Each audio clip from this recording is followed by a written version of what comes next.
নমস্কার। অতীত, বর্তমান, ভবিষ্যতের আজকের পর্বে আপনাদের সবাইকে স্বাগত জানাচ্ছি। একসময় ইরান ছিল পার্সিদের দেশ। আগুন ছিল পবিত্র, রাজা ছিল ঈশ্বরের প্রতিনিধি। আজ সেই দেশই এক কট্টর ইসলামী রাষ্ট্র। কিভাবে এই বদল ঘটল, খ্রিস্টান ও পার্সিদের কি হলো, আর কিভাবে একজন নির্বাসিত ধর্মগুরু খোমেনি পুরো দেশ দখল করলেন, চলুন ঘুরে আসি সেই প্রাচীন ইতিহাসের পটভূমি থেকে।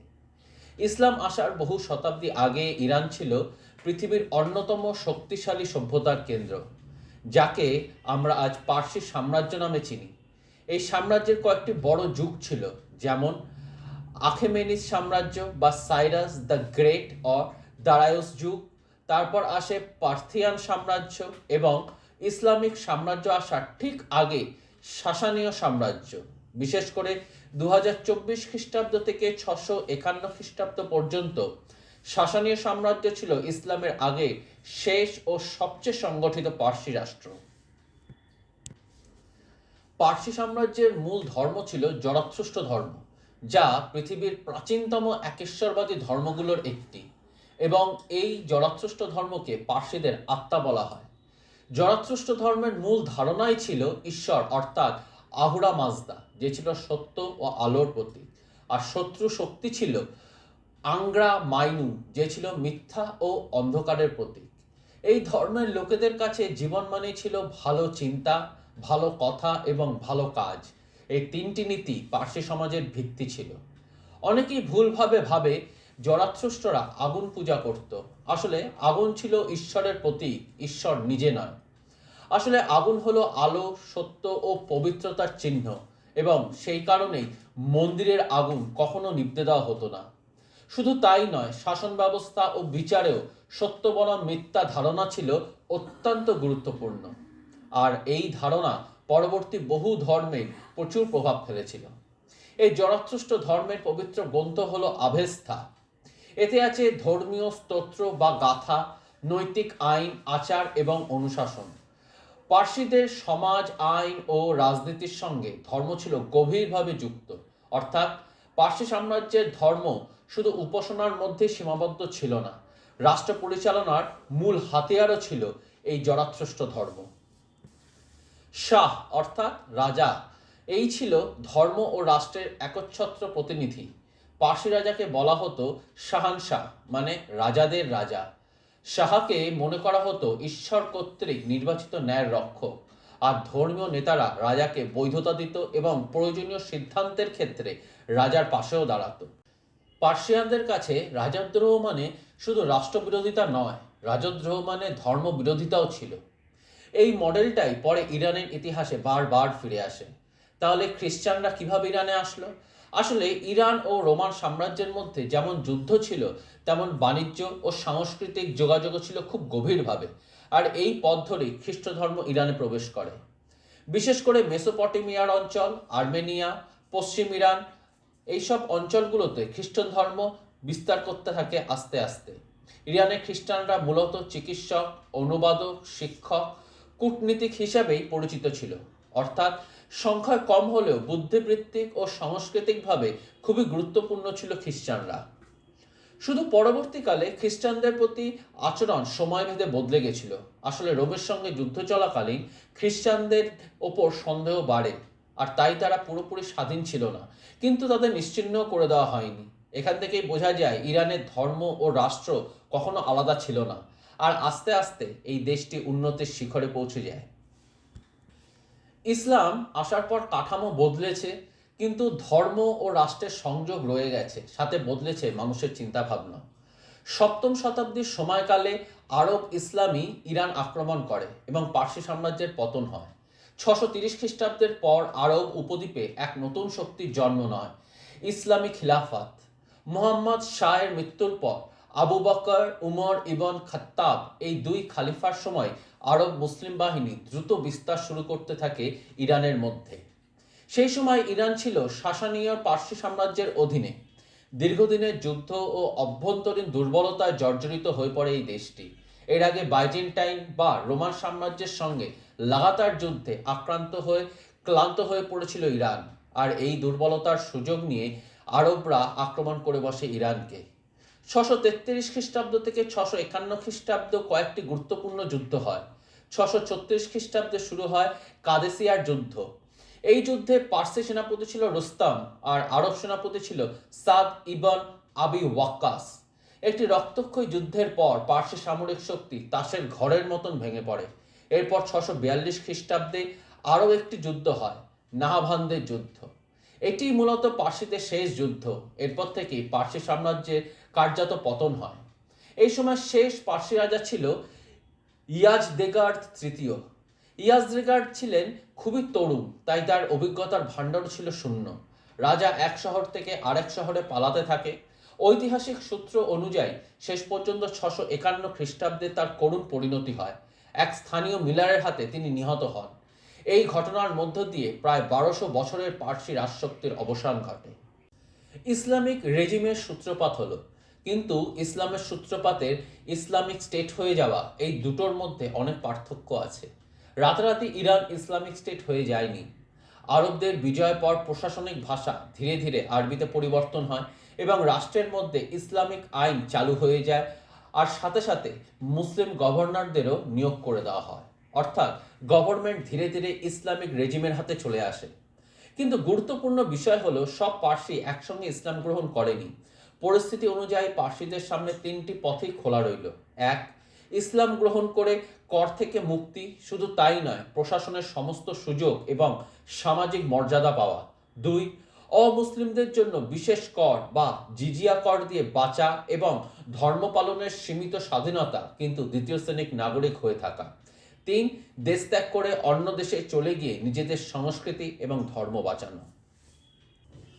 এর পরবর্তীকালে অনেক জরাথ্রষ্ট পারস্য ছেড়ে সমুদ্রপথে ভারতে আসে, আর ভারতের পশ্চিম উপকূলে তারা গুজরাটে বসতি গড়ে তোলে। পরিচিত হন পার্সি নামে। আজও তারা জরাথ্রষ্ট ধর্ম পালন করে এবং ভারতের অন্যতম শিক্ষিত ও ধনী সম্প্রদায় হিসাবে নিজেদের প্রতিষ্ঠিত করে। টাটা পরিবার, গোদরেজ এরাই ঐতিহ্যের অংশ। তাহলে কি পরিবর্তন জোর করে হয়েছিল? ইতিহাসবিদদের মতে কিছু এলাকায় চাপ, বৈষম্য, মন্দির ধ্বংস করে, আবার অনেক এলাকায় ধীরে ধীরে সামাজিক ও অর্থনৈতিক কারণে কয়েক প্রজন্মে ধার্মিক চিন্তাভাবনা পরিবর্তন হয়েছে। তাই বলা যায় ইরানের ইসলামীকরণ ছিল অসম ও দীর্ঘমেয়াদী প্রক্রিয়া।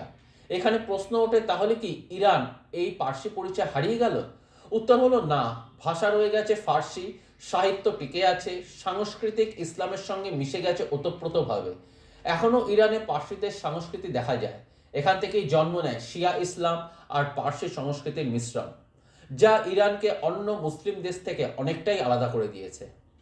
আরব ইসলামী বিজয়ের পর ইরানে যারা ইসলাম গ্রহণ করেনি, বিশেষ করে খ্রিস্টান ও জরাথ্রষ্টরা, তারা পরিচিত হয় আহলে কিতাব বা পিপল অফ দ্য বুক হিসাবে।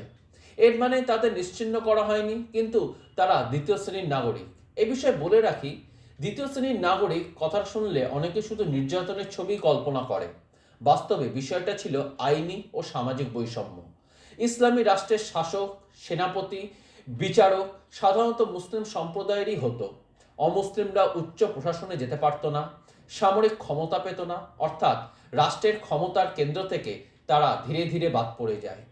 খ্রিস্টান ও জরাথ্রষ্টদের জিজিয়া কর দিতে হতো। এর বিনিময় পেত জীবন ও সম্পত্তির নিরাপত্তা, সাথে নিজ ধর্ম পালনের স্বাধীনতা। কিন্তু বাস্তবে এই কর ছিল অর্থনৈতিক চাপ আর দরিদ্রদের জন্য ছিল বোঝা। ফলে বহু মানুষ স্বেচ্ছায় বা পরিস্থিতির চাপে ইসলাম গ্রহণ করে। শুরুর দিকে যখন দুটো সংস্কৃতি মুখোমুখি হলো, তখন সমস্যা শুরু হয়েছিল। ইতিহাসে এমনও সময় ছিল যখন জরাথ্রষ্ট অগ্নিমন্দির ধ্বংস হয়, নতুন গির্জা নির্মাণে বাধা দেওয়া হয়, সাথে ধর্মীয় উৎসবও সীমিত করে দেওয়া হয়। এগুলো বেশি ঘটেছে রাজনৈতিক অস্থিরতার সময়, বিদ্রোহ বা যুদ্ধের পর, অথবা কঠোর শাসকের আমলে। আসলে রাজনীতির মধ্যে ইসলামীকরণ এমনভাবেই মিশে গেছে, যার ফলাফলস্বরূপ এই ধরনের কর্মকাণ্ডগুলো ঘটেছিল। কিন্তু সবসময় কিন্তু এমন ছিল না। সহনশীলতার সময়ও ছিল। কিছু মুসলিম শাসক খ্রিস্টানদের চিকিৎসক, অনুবাদক এবং প্রশাসনিক কর্মী হিসাবে ব্যবহার করে। জরাথ্রষ্টদের গ্রামে ও নির্দিষ্ট অঞ্চলে ধর্ম পালনের স্বাধীনতাও দিয়েছিলেন। বিশেষ করে আব্বাসীয় যুগে বাণিজ্যিক শহরগুলোতে তখন সহাবস্থান সম্ভব হয়েছিল। এখানে বলতেই হয়, তাহলে কেন এই দ্বৈত বাস্তবতা? ইতিহাসবিদদের মতে এর পেছনে কয়েকটি কারণ ছিল। যেমন শাসকের মানসিকতা। উদার শাসক সবসময় সহনশীলতার পরিচয় দিয়েছে, আর কট্টর শাসক দমননীতির আশ্রয় নিয়েছে। এছাড়া ধনী খ্রিস্টান ও পার্সিরা রাষ্ট্রের জন্য দরকারি ছিল, তাই একদিকে যেমন দমন হয়েছে, আবার অন্যদিকে সহনশীলতাও ছিল। দুটোই ইতিহাসে দেখা যায়। বিদ্রোহ বা বিদেশি হুমকি থাকলে সংখ্যালঘুদের সন্দেহের চোখে দেখা যেত, তাও কিন্তু ফরাসি সংস্কৃতি মুছে যায়নি, বরং ইসলামিক কান্ট্রি হয়ে ফরাসি সংস্কৃতির ছাপ এখনও ইরানে রয়ে গেছে। ফরাসি ভাষা আর জরাথ্রুষ্ট নৈতিকতা ইসলামী চিন্তায় পুরোপুরি মিশে গেছে, আর এই মিলনের ফলে জন্ম নেয় এক অনন্য সভ্যতা, ইসলামী ইরানি সংস্কৃতি। ইসলামী ইরানের সংখ্যালঘুরা সবসময় শিকার ছিল না, আবার সবসময় স্বাধীনও ছিল না। তাদের ইতিহাস লেখা হয়েছে ক্ষমতা আর রাজনীতির কালি দিয়ে। তবে এক্ষেত্রে বলে রাখি, সবকিছু এত সহজে মিলেমিশে যায়নি। গ্রামীণ ও দূরবর্তী অঞ্চলে যেখানে অগ্নিমন্দির ছিল, সেখানে পার্সি পরিচয় শক্ত ছিল, কিন্তু তাও সেখানে অগ্নিমন্দির ধ্বংস হয়, ধর্মীয় নেতাদের হত্যা করা হয়, কিছু অঞ্চলে জোর করে ধর্মান্তকরণও হয়েছিল। এটা একদিনে নয়, কয়েক শতাব্দী ধরে হয়েছে। ইসলামিক শাসকরা বাইজেন্টাইন বা খ্রিস্টান সাম্রাজ্যের সঙ্গে যুদ্ধে ছিল, তখন খ্রিস্টানদের দেখা হতো ভেতরের শত্রু হিসাবে, আর সেই কারণেই গির্জা ধ্বংস, ধর্মীয় নেতা হত্যা এবং জোরপূর্বক স্থানচ্যুতি করা হয়। বিশেষ করে যুদ্ধকালীন সময় সীমান্ত অঞ্চলে এই ধরনের ঘটনা ঘটেছিল অনেক। এরপর আসে 1925 থেকে 1979 সাল। শাহাদের যুগ আসে, সাথে পশ্চিমা প্রভাব বৃদ্ধি পেতে থাকে। এই সময় পাহলভি রাজবংশ ক্ষমতায় ছিল। রেজা শাহ ও মোহাম্মদ রেজা শাহ পশ্চিমা ধাঁচের আধুনিকরণ চেয়েছিলেন। নারীদের শিক্ষা, ধর্মীয় শক্তি দুর্বল করা, এই ধরনের কাজ শুরু হয়ে গিয়েছিল। কিন্তু এর পরিবর্তে তৈরি হয় স্বৈরতন্ত্র। সাভাক বা গোপন পুলিশ ব্যবহার হতো অভ্যন্তরীণ বিপ্লব দমানোর জন্য। আমেরিকার প্রভাব বাড়তে থাকলো ধীরে ধীরে। এখানেই তৈরি হয় ধর্মীয় অসন্তোষ। এরপর উত্থান হয় এক ধর্মীয় নেতা, তার নাম Ayatollah Ruhullah Khomeini. Ruhullah Khomeini ছিলেন ঘোর শাহ বিরোধী। সেই সময় খোমেনি নির্বাসনে ছিলেন, আর নির্বাসন থেকেও ক্যাসেট ভাষণের মাধ্যমে জনপ্রিয়তা অর্জন করেন এই ধর্মীয় নেতা। 1979 সালে ইরানে শুরু হলো এক ইসলামিক বিপ্লব, আর এই বিপ্লবের ফলে শাহ দেশ ছাড়েন। খোমেনি ফিরে আসেন এবং ক্ষমতার শীর্ষে তাকে বসানো হয়। ইরান হয় ইসলামিক রিপাবলিক। শুরু হলো এক নতুন শাসন ব্যবস্থা। শীর্ষ ক্ষমতায় এক সুপ্রিম লিডার, সাথে চালু হলো শরিয়া ভিত্তিক আইন, আর বিপদ বাড়ল ধর্মীয় সংখ্যালঘুদের। সামাজিক অধিকার করে দেওয়া হলো আরও সীমিত। ইরানের সমাজ ব্যবস্থায় প্রায় দেখা যেত বিভিন্ন ধরনের পরিবর্তন। এরকমই এক পরিবর্তন আসে 1989 সালে। মৃত্যু হয় আয়াতুল্লাহ রুহুল্লাহ খোমেনি। এই মৃত্যু ইরানের জন্য ছিল এক ঐতিহাসিক মোড়। খোমেনি ছিলেন ইসলামী বিপ্লবের প্রতীক, জনগণের কাছে বিপ্লবী নেতা। ধর্মীয় ও রাজনৈতিক দুই দিক থেকেই অত্যন্ত শক্তিশালী ছিলেন। তার মৃত্যুর পর প্রশ্ন ওঠে, এত শক্তিশালী ধর্মীয় রাষ্ট্র কে চালাবে? উত্থান হলো আর এক ধর্মীয় নেতা, আয়াতুল্লাহ আলী খোমেনি, যিনি এখনো ইরানের supreme leader. Ayatollah Ruhullah Khomeini এবং আয়াতুল্লাহ আলী খোমেনির সম্পর্ক ছিল গুরু ও শিষ্য এবং উত্তরসূরিরও। যেখানে খোমেনি ছিলেন ইরানের প্রথম সর্বোচ্চ নেতা এবং খামেনি তার ঘনিষ্ঠ শিষ্য ও উত্তরসূরি হিসাবে তার স্থলাভিষিক্ত হন, যা ইরানের ইসলামিক বিপ্লবের রাজনৈতিক ও ধর্মীয় ধারাবাহিকতা বজায় রাখতে সাহায্য করে। খামেনি খোমেনির নীতি ও মতাদর্শের একজন কট্টর সমর্থক ছিলেন। এই লিডার খোমেনির মতো বড় ধর্মীয় স্কলার ছিলেন না। খামেনি ছিলেন প্রেসিডেন্ট এবং বিপ্লবী কাঠামোর ভেতরে অত্যন্ত একজন বিশ্বস্ত নেতা। তাকে ক্ষমতায় বসাতে সংবিধান সংশোধন করা হয়। সুপ্রিম লিডারের ক্ষমতা আরও বাড়িয়ে দেওয়া হয়। খামেনির আমলে ইরানে তৈরি হয় এক কঠোর ক্ষমতার কাঠামো। সেনাবাহিনী, বিচার ব্যবস্থা, রাষ্ট্রীয় মিডিয়া, নির্বাচন যাচাইকারী সংস্থা, সব ক্ষমতা দেওয়া হয় সুপ্রিম লিডারের হাতে।